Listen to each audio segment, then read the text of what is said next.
Assembly, His Excellency Presiden Joko Widodo. Yang Mulia Presiden Majelis Umum PBB, Yang Mulia Sekretaris Jenderal PBB, Yang Mulia para pemimpin negara-negara anggota PBB, tahun ini genap 75 tahun usia PBB. 75 tahun yang lalu PBB dibentuk agar perang besar, Perang Dunia Kedua tidak terulang kembali. 75 tahun yang lalu PBB dibentuk agar dunia bisa lebih damai, stabil dan sejahtera. Karena perang tidak akan menguntungkan siapapun. Tidak ada artinya sebuah kemenangan dirayakan di tengah kehancuran. Tidak ada artinya menjadi kekuatan ekonomi terbesar di tengah dunia yang tenggelam. Pimpinan sidang yang terhormat, di usia PBB yang ke-75 ini, kita patut bertanya, apakah dunia yang kita impikan tersebut sudah tercapai? Saya kira jawaban kita sama, belum.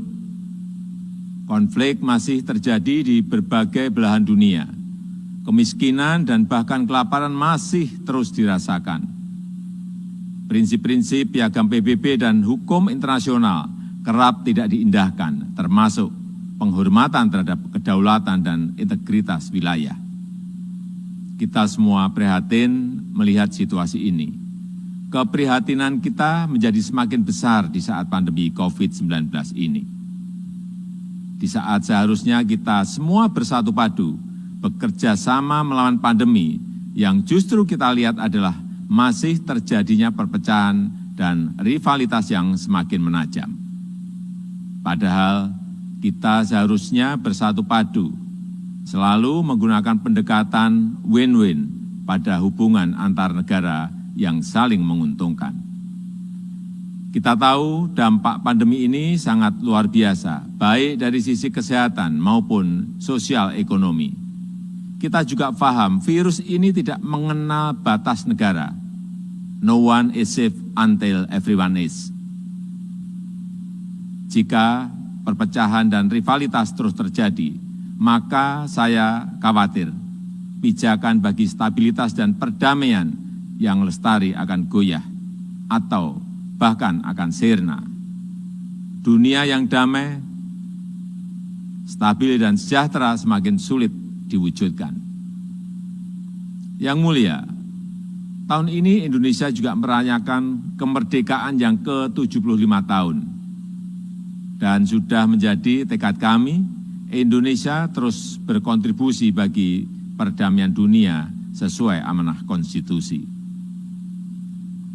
Indonesia akan terus memainkan peran sebagai bridge builder, sebagai bagian dari solusi.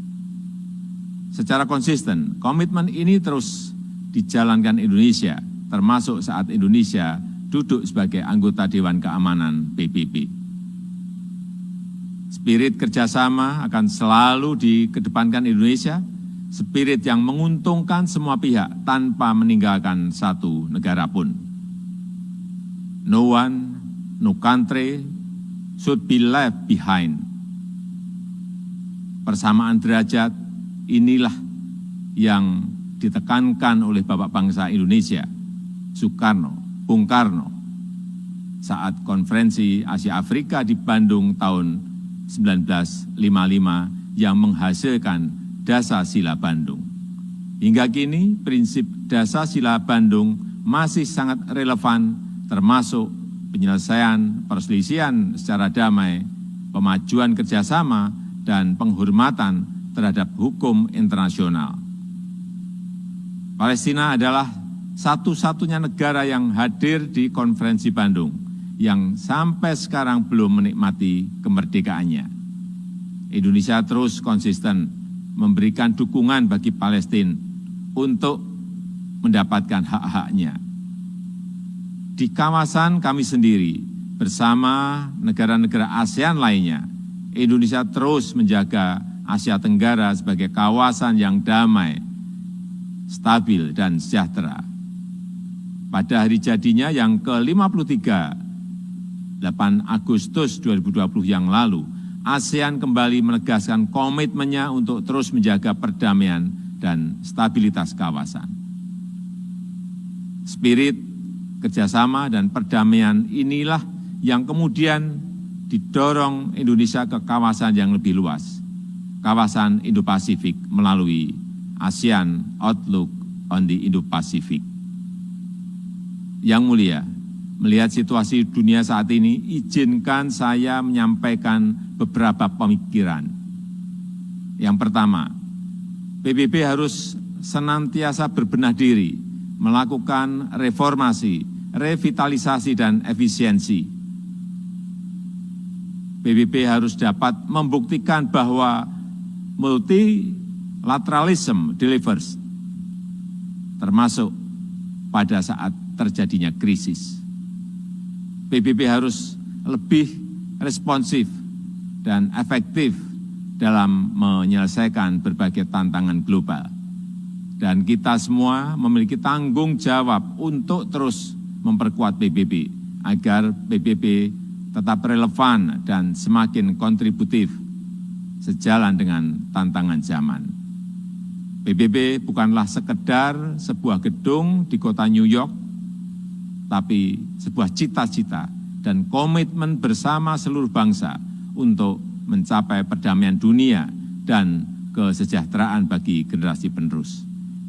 Indonesia memiliki keyakinan yang tidak tergoyahkan terhadap PBB dan multilateralisme. Multilateralisme adalah satu-satunya jalan yang dapat memberikan kesetaraan. Kedua, collective global leadership harus diperkuat. Kita paham bahwa dalam hubungan antar negara, dalam hubungan internasional, setiap negara selalu memperjuangkan kepentingan nasionalnya. Namun, jangan lupa, kita semua memiliki tanggung jawab untuk kontribusi menjadi bagian dari solusi bagi perdamaian, stabilitas, dan kesejahteraan dunia. Disinilah dituntut peran PBB untuk memperkokoh kolektif global leadership. Dunia membutuhkan spirit kolaborasi dan kepemimpinan global yang lebih kuat untuk mewujudkan dunia yang lebih baik. Ketiga, kerjasama dalam penanganan COVID-19 harus kita perkuat, baik dari sisi kesehatan maupun dampak sosial ekonominya. Vaksin akan menjadi game changer dalam perang melawan pandemi. Kita harus bekerja sama untuk memastikan bahwa semua negara mendapatkan akses setara terhadap vaksin yang aman dan dengan harga terjangkau. Untuk jangka panjang, tata kelola ketahanan kesehatan dunia harus lebih diperkuat. Ketahanan kesehatan dunia yang berbasis pada ketahanan kesehatan nasional akan menjadi penentu masa depan dunia. Dari sisi ekonomi, reaktivasi kegiatan ekonomi secara bertahap harus mulai dilakukan dengan melakukan koreksi terhadap kelemahan-kelemahan global supply chain yang ada saat ini. Aktivasi ekonomi harus memprioritaskan kesehatan warga dunia. Dunia yang sehat, dunia yang produktif harus menjadi prioritas kita. Semua itu dapat tercapai jika semua bekerja sama, dan bekerja sama. Mari kita memperkuat komitmen dan konsisten menjalankan komitmen untuk selalu bekerja sama. Demikian, terima kasih.